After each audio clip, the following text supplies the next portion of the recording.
Olá pessoal, estamos com mais de Igreja em Sua Casa e hoje eu quero estudar com vocês a respeito dos benefícios que a nova aliança deu à igreja. Fique comigo!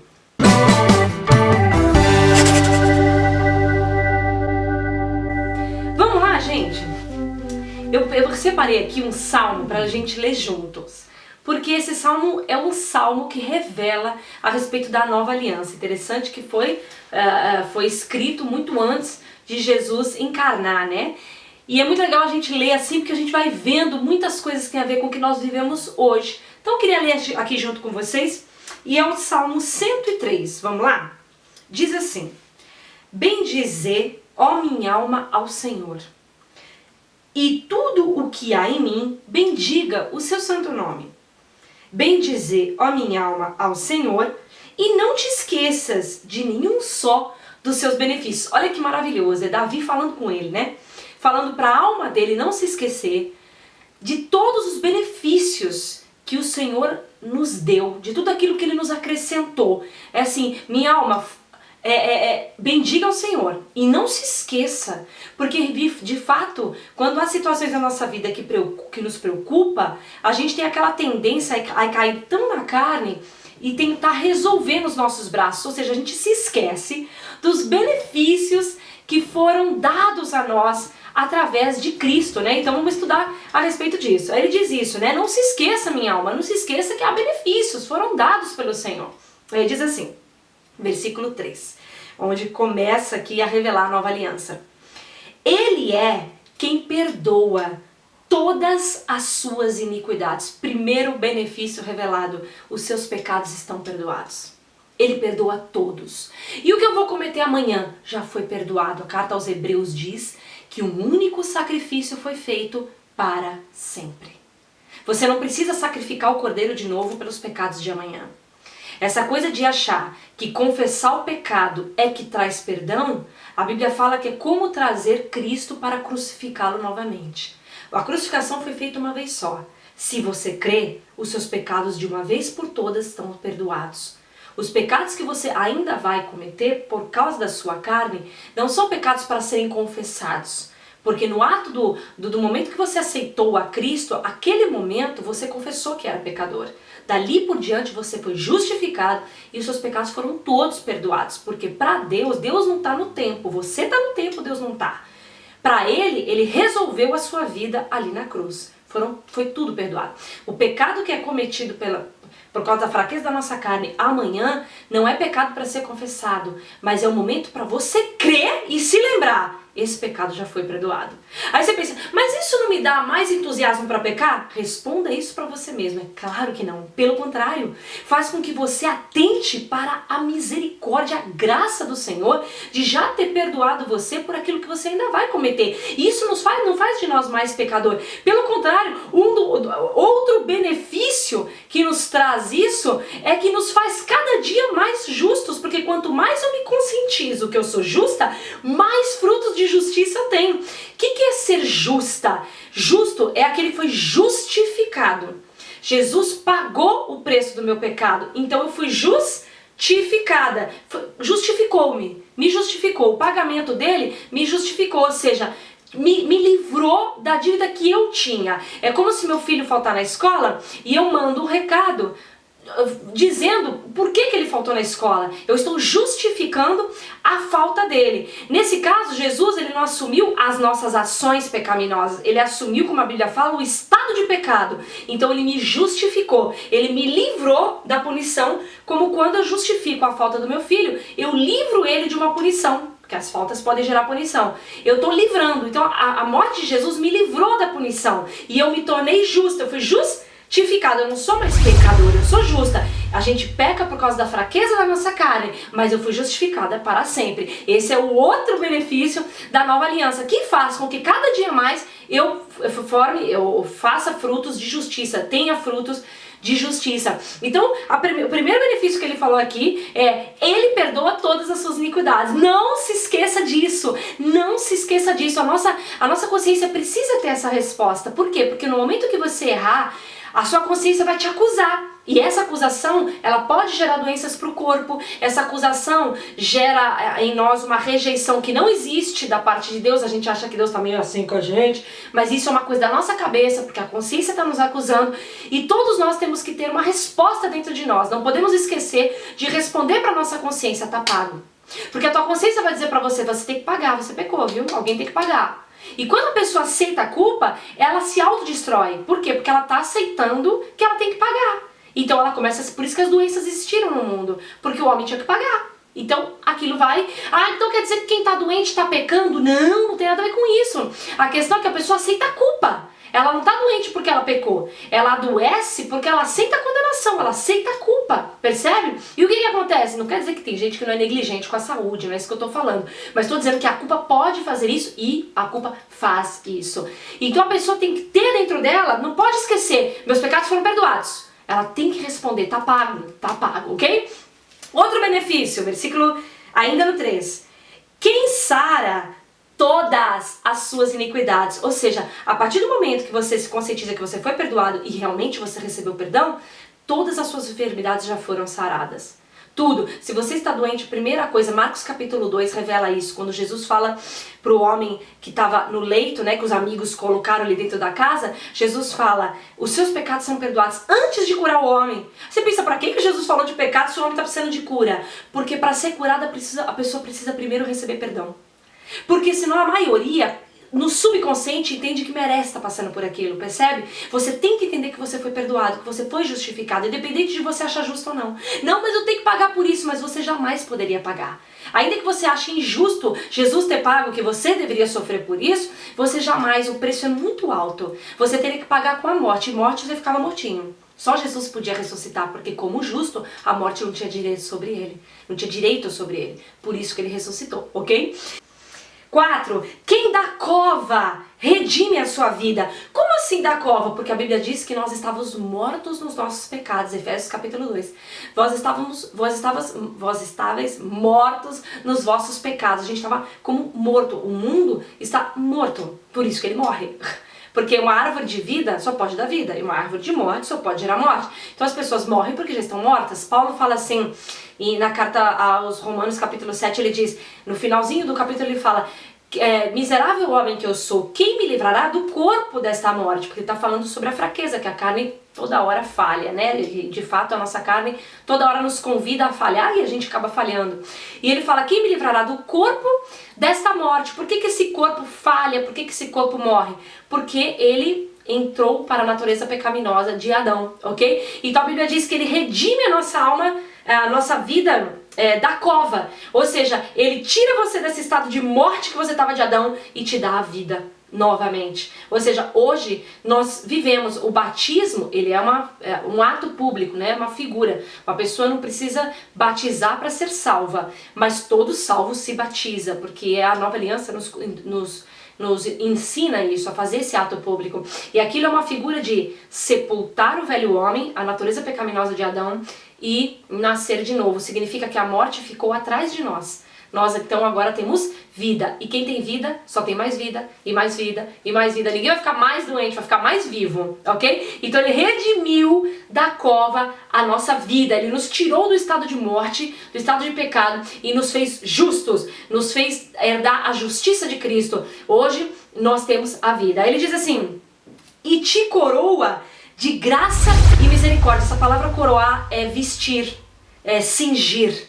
Ele te cinge de graça e misericórdia. O que significa? Que todo o favor de Deus que você recebe hoje não é pelas suas ações, mas vieram pelas ações de Cristo. Por meio de Cristo, você recebeu graça e misericórdia. Ou seja, ele se comporta conosco como se comportasse com o próprio Jesus, porque Jesus tomou o nosso lugar. Então nós somos vestidos de graça e misericórdia, irmãos. Em tudo nós temos favor, em tudo nós temos graça, em tudo que nós formos fazer, a gente pode ter sucesso. Versículo 5, quem farta de bens a tua velhice, de sorte que a tua mocidade se renova como a da águia. Olha que coisa maravilhosa. Essa fartar de bens a velhice, eu entendo que é mesmo no corpo natural, porque ele diz assim que ele renova a nossa juventude. Então tá falando mesmo do corpo, ou seja, fartar de bens a velhice é fartar de saúde, fartar de disposição, de uma mente boa, que a gente vê que as pessoas, quando avançam na idade nesse mundo, a cabeça já não tá tão boazinha e tal. Não, aqui ele farta a gente de bens, ou seja, a nossa cabeça continua sábia, continua boa, continua com boa memória, a nossa saúde. E ele diz, e que renova a sua mocidade como a da águia. Ou seja, a gente não vai provando de uma velhice, uma decadência do corpo. Não, porque a morte ficou atrás de nós. Nós vamos provando somente de vida, vigor, até que ou Deus nos tira desse mundo porque Ele quer, porque terminamos o que tínhamos que fazer, ou a gente espera Jesus vir nos buscar. Isso vai do chamado de cada um, tá? Versículo 6. O Senhor faz justiça e julga todos os oprimidos. Essa palavra de oprimidos se encaixa aqueles que estavam debaixo do jugo da servidão. E Gálatas fala que esse jugo da servidão era a lei. Por quê? Porque você servia a lei, porém aquilo era um jugo. Por que era um jugo? Porque você não conseguia se livrar da lei, uma vez que você nunca conseguia ficar perfeito por executá-la. Porque a lei, por mais que você execute ela exteriormente, ela não pode mudar o seu coração. Então aquilo era uma opressão na vida do homem, é um temor. Então ele fez justiça por nós. Diz assim, 7. Manifestou os seus caminhos a Moisés e os seus feitos aos filhos de Israel. O Senhor é misericordioso, é compassivo. Aí aqui na minha Bíblia tá assim, longânimo e assaz benigno. Mas no hebraico tá assim, é paciente e rico em graça. Ou seja, quando ele fala que manifestou a Moisés os seus caminhos, ele se manifestou de forma compassiva, paciente, rico em graça, né? Ele tirou o povo do Egito, e do Egito até o deserto, claro que houveram muitas falhas. Ele não se comportou com o povo como um povo pecador. Ele estava ainda na aliança de Abraão, né? Que é aquela aliança que era o povo dele. Então Abraão viveu graça muito, né? Você vê pelos comportamentos de Abraão que Deus nunca retribuiu ele pelas ações dele, mas Deus retribuía ele pela justiça dele. Ou seja, a Bíblia diz que Abraão creu e isso foi imputado por justiça. Então, Deus se comportava com todos mediante a fé. Se cria nele, ele se comportava assim, pela fé. Você crê em mim? Eu faço. Independente das suas ações, você crê em mim? Eu faço. Se você olhar a história de Abraão, a forma como ele foi agraciado foi só mesmo por fé. E aí diz assim, que ele é rico em graça. Olha que coisa maravilhosa. Ou seja, você sempre vai encontrar graça em Deus, tá? Se você realmente buscar a graça de Deus, Deus pode te dar muito mais. Porque as suas ações jamais poderiam alcançar a riqueza de Deus. Para alcançar a riqueza de Deus, teria que ser perfeito como Jesus. Por isso que Jesus alcançou tudo por nós. Porque nós jamais poderíamos alcançar. Quem somos nós, né, irmãos? 9. Não repreende perpetuamente, nem conserva para sempre a sua ira. Não nos trata segundo os nossos pecados, nem nos retribui consoante as nossas iniquidades. Olha isso, é a nova aliança. Não nos trata segundo os nossos pecados e nem nos retribui conforme as nossas iniquidades. As pessoas às vezes, quando falham, porque eu acredito que a igreja ela não quer errar. A igreja não quer falhar. Ninguém falha porque eu quero falhar mesmo, eu quero pecar. Ninguém, não é verdade. Quando a pessoa peca ou ela falha, ela própria fica mal com ela. Ela não queria ter feito aquilo. Aquilo é uma coisa, uma força da carne insuportável. Que quanto mais a gente se alimenta do pão da vida que é Cristo, mais forte a gente fica para segurar as tentações da carne. Mas quando a gente não se alimenta muito, isso acontece mesmo. Não estou condenando de jeito nenhum. Mas quero dizer que a carne fica mesmo potente. Então ninguém concorda com isso. E a Bíblia diz que ele está falando exatamente isso. E eu vou te falar que ele está falando dessa aliança, tá? Lá embaixo ele vai deixar isso claro. Mas ele está falando justamente isso, que mediante o perdão dos pecados, Deus já não trata com a gente segundo os nossos pecados. Ah, você pecou? Então hoje com você eu não vou falar.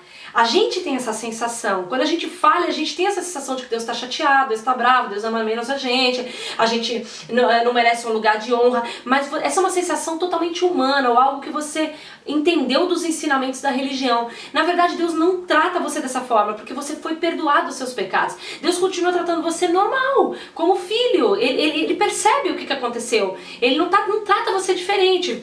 Quer ver? Diz assim, pois quanto o céu se alteia, ou se afasta acima da terra, assim é grande a sua misericórdia para aqueles que o temem.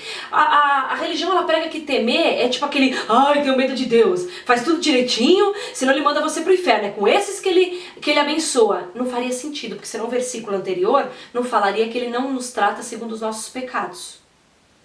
Não poderia estar falando disso, de eu acertar tudo, tendo medo de Deus, que senão... Mas então como é que ele está dizendo aqui sobre misericórdia, no mesmo versículo que ele fala sobre temor? Não poderia ser, não casa a informação de ter medo de Deus ou pavor. Essa palavra temer, até em Provérbios é muito claro isso. Essa palavra temer a Deus, ela é o que ela nos aprende. É muito difícil explicar em palavras, mas eu consigo perceber, e isso nos Salmos e Provérbios você vê muito, que é o fato de ser o Deus a quem você tem como Deus. Percebe? Não, eu temo a Deus, eu temo ao único Deus. Ou seja, é a esse Deus que eu reverencio, é nele que eu confio, é nele que eu acredito. A Bíblia diz em um salmo que eu não lembro aonde, vou pedir para anotar aqui, eu já falei sobre esse salmo no 2 Minutos de Graça, que ele fala assim, de Deus, eu vou falar das minhas palavras, tá? Que de Deus nós recebemos o perdão dos pecados, por isso que os homens o temem. Deu para entender? Ou seja, só dele vem salvação, então por isso que eu temo ele. E temor em que sentido? No sentido de, é só nele que eu confio, é só nele que eu acredito, é só esse Deus que eu entendo que pode todas as coisas, é esse temor. Pra você ter uma ideia, no hebraico, temor e tremor não tem nada a ver nem com medo, nem com tremer. Há uma expressão hebraica que eles usam muito, fique diante de Deus em temor e tremor. Esse temor e tremor que se usa em Israel é maravilhado. Temor e tremor é tipo assim, uau! Eles nunca usaram isso como medo. Como eu falei no versículo, está falando de misericórdia, gente. Não poderia ser medo. Não poderia ser ter medo de Deus. É aquela coisa de confiar. Percebe? Tem gente que fala assim, não, eu temo o Deus que não existe aí. Você fala, não, eu temo a Jesus. O meu temor é nele. Ou seja, eu sei que é dele que vem poder. Eu sei que é nesse Deus aí que eu tenho que acreditar. Eu sei que é ele que é o único. Isso é temor, percebe? Aí diz assim, 12, quanto dista, ou quanto se afasta o Oriente do Ocidente, assim afasta de nós as nossas transgressões. Ou seja, todo o nosso pecado, até escrevi aqui, é removido. Ele afasta de nós, ele remove o pecado de nós, e já foi removido pelo sangue de Cristo. O sangue está em nós de tal forma, irmãos, que quando nós falhamos, o sangue continua ali. Como o sangue continuava no propiciatório da Arca da Aliança. Por que o sangue ficava ali? Para que Deus não visse o que dentro da arca tinha, que era as 2 tábuas dos 10 mandamentos, as 2 tábuas, né, que são os 10 mandamentos, a vara de Arão e o pote de maná. Porque sobre essas 3 coisas houve rebeldia em Israel. Os 10 mandamentos contra a lei de Deus, houve rebeldia. Houve rebeldia contra a autoridade de Arão, por isso por causa da vara que dele estava lá dentro. E houve rebeldia contra a provisão de Deus, que era o maná, chamaram o maná de pão desprezível. Então, o sangue era colocado no altar do propiciatório para Deus não ver essa rebeldia. Você percebe? E Deus continuava lidando com eles, não segundo os pecados deles. Por isso que o sangue era derramado aqui, para tapar isso aqui. Da mesma forma, o sangue de Cristo está em nós, para que Deus se comporte conosco como se comporta com o próprio Cristo. Por isso que é dito que nós estamos em Cristo, estamos no sangue de Cristo. O sangue está a vida, então eu estou em Cristo porque eu tenho o sangue dele, eu tenho a vida dele em mim. Deu para perceber? Diz assim, 13. Como um pai se compadece dos seus filhos, assim o Senhor se compadece dos que o temem. Vamos entender, pai, gente. Pai, você mandaria teu filho pro inferno? Você trataria teu filho mal? Tem pai que não tem sabedoria, né, hoje no mundo. Mas Deus não é assim. Quando ele apresenta-se como pai a filhos, está falando de um amor sem igual. Né? O maior amor revelado na Bíblia é de um pai para um filho. E a gente vê isso lá em Abraão. Quando Deus fala assim para ele, pega o seu filho, o teu único filho a quem tu amas, né? Aquela figura não era para Abraão matar o menino, você vê que ele não matou. Era para mostrar o tamanho de amor que há na filiação entre pai e filho e na entrega que Deus ia fazer por nós, ainda que amasse seu filho absolutamente, certo? Então, e por que ele entregou Jesus? Porque Jesus era o único que podia ressuscitar, é isso que eu tô falando. Ele é o único que podia ir até a morte e voltar a viver. Você não podia. Você morria e ficava mortinho, porque era justa a sua morte. Jesus não era justo ele morrer. Então ele morreu por nós, chegando, a Bíblia diz que na ânsia da morte, a morte não pôde retê-lo, porque ele era justo, teve que liberar ele. Então assim, se compadece dos que o temem, já expliquei o que é temor. 14. Pois ele conhece a nossa estrutura e sabe que somos pó. Tá vendo por que ele nos trata com misericórdia? Porque sabe que esse pó que somos nós não era capaz de ser perfeito a ponto de alcançar dele todo o favor. Por isso que nós somos totalmente dependentes de Cristo. E Cristo é a nossa nova aliança com Deus. A nova aliança diz, aquele que crê será salvo E quem não crê já está condenado. Por que já está? Porque a condenação vem desde o dia em que Adão caiu. O mundo ficou condenado à morte, ok? Então não é Deus que condena, mas o mundo ficou condenado à morte. Então o que acontece? Quem crê, isso é a nova aliança diz, será salvo. Aí diz assim, quanto ao homem, os seus dias são como a relva, como a flor do campo, assim ele floresce, pois soprando nela o vento desaparece, e não conhecerá daí em diante o seu lugar. Mas a misericórdia do Senhor é de eternidade em eternidade, sobre os que o temem, né? Os que confiam nele, que acreditam nele, enfim. E a sua justiça sobre os filhos dos filhos. Nossa justiça se estende aos nossos filhos. Que justiça? A justiça que Cristo nos deu, certo? Qual a justiça que Cristo nos deu? A dele. Ele é um homem justo e nós recebemos a retribuição de todas as obras dele.